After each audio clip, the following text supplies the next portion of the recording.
साथियों, discovery of Etawah के क्रम में पिछले एपिसोड में बताया था कि महमूद गजनी ने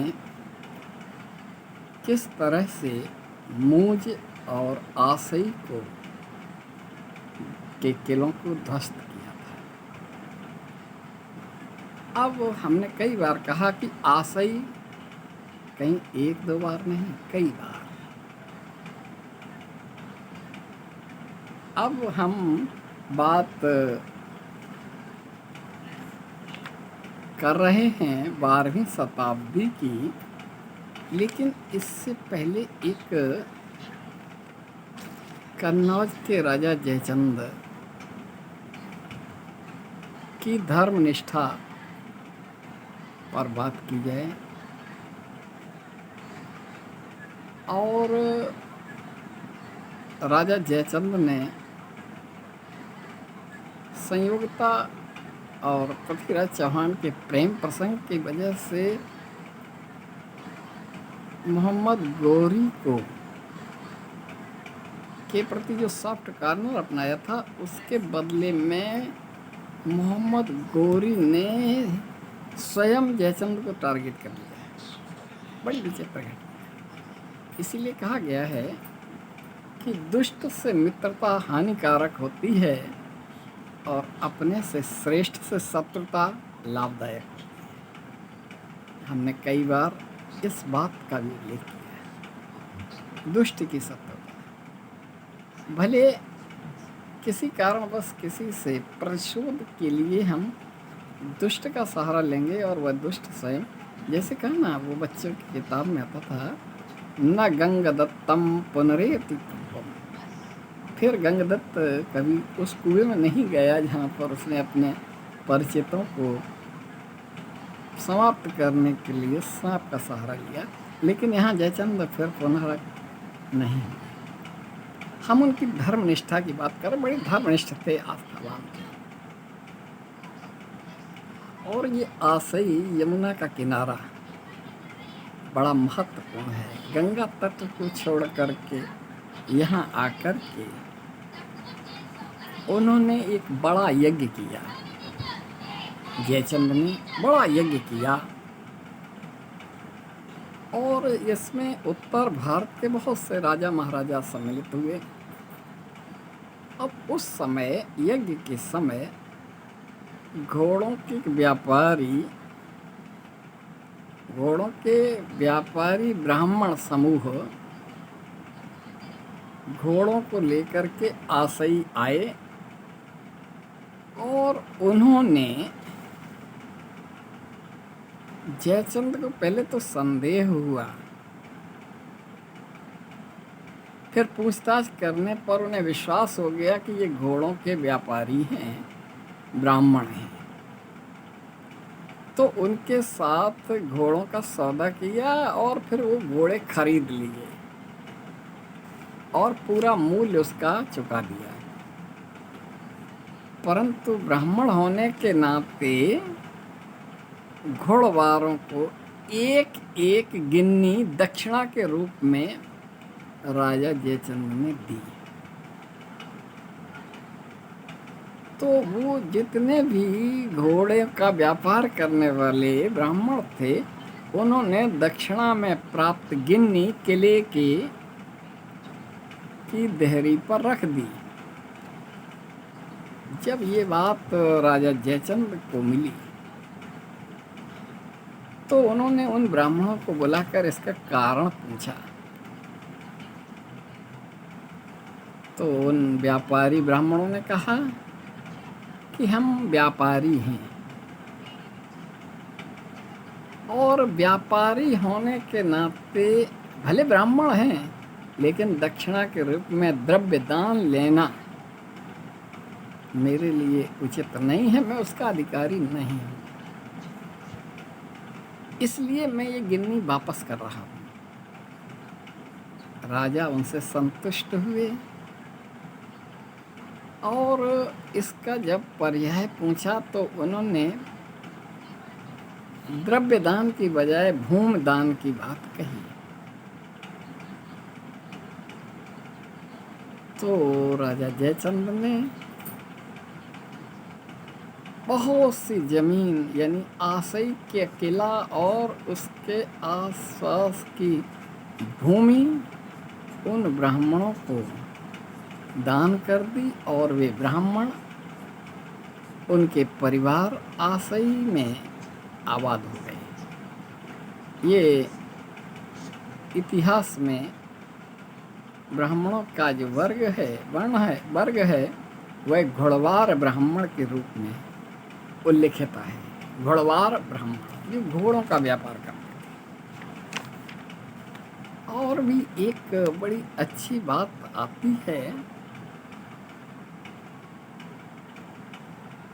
कि राजा जयचंद्र की धर्मनिष्ठा यहाँ आसई में जब यज्ञ किया तो घोड़वार ब्राह्मणों को भूमि दान कर दी। और वहाँ गंगा के तट पर भी एक बार कन्नौज में बहुत बड़ा यज्ञ किया, जिसमें कान्यकुब्ज प्रदेश के सभी ब्राह्मणों को आमंत्रित किया। तो उसमें उनकी विद्वता के अनुसार तो उन्हें आसन दिया गया, लेकिन उसी के अनुसार यज्ञ के अंत में दक्षिणा दी गई।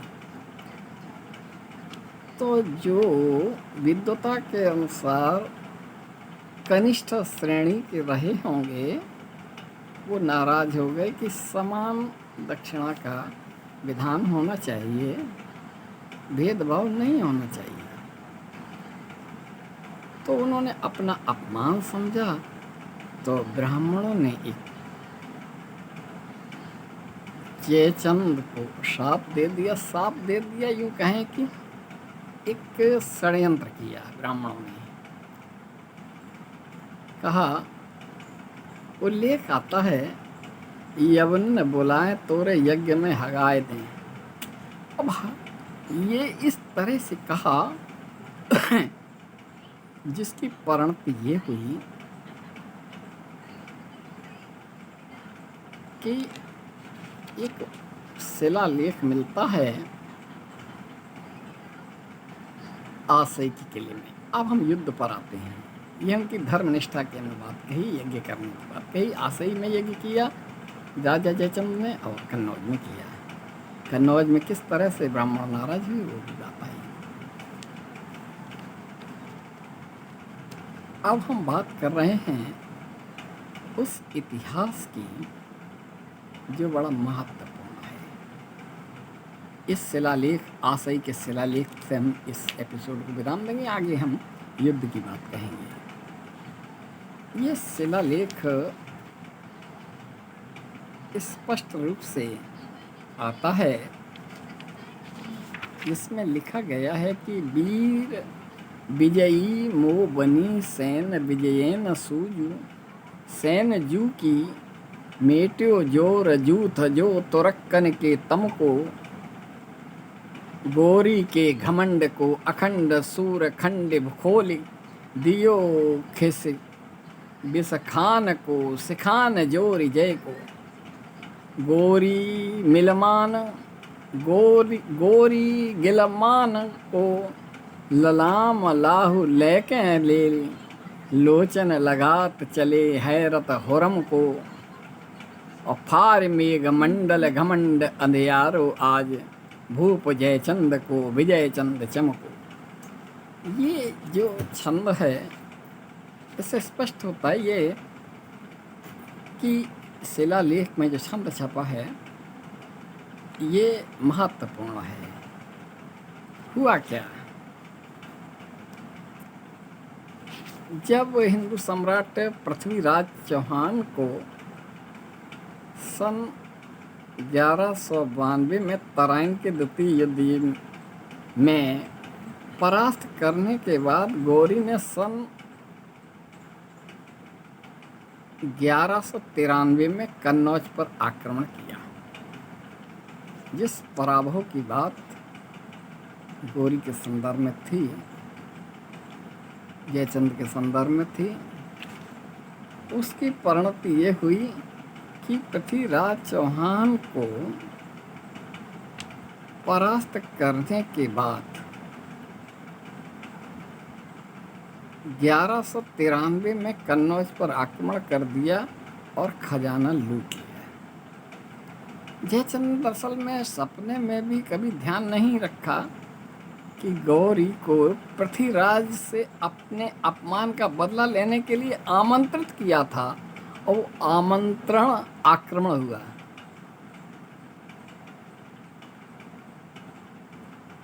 आमंत्रण ही आक्रमण हुआ।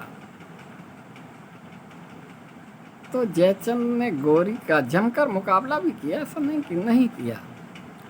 उनके साथ अनेक सामंत थे। कन्नौज को लूट कर गौरी फिर आसई की ओर बढ़ा।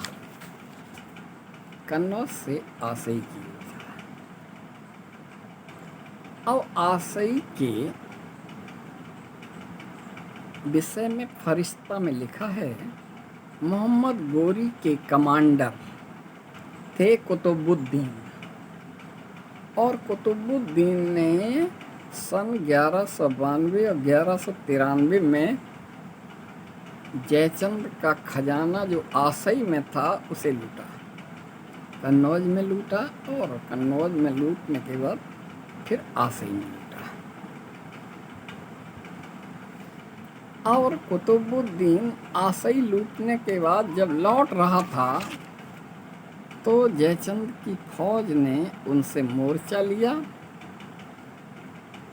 और जयचंद के यहाँ पर प्रतिनिधि के रूप में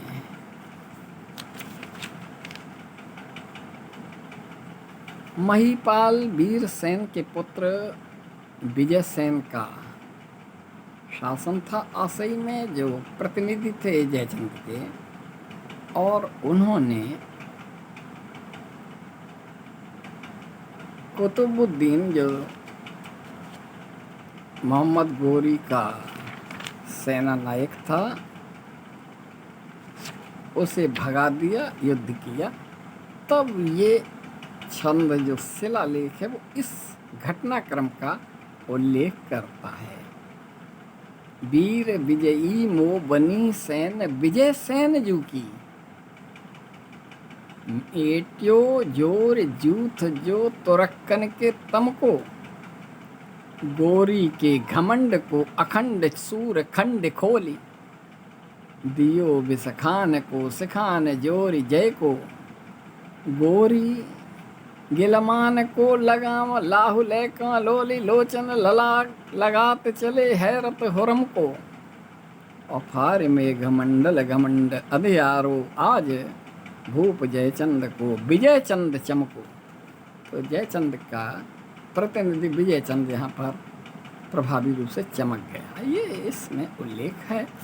और अब आगे महत्वपूर्ण युद्ध की चर्चा हम अगले एपिसोड में कर रहे हैं।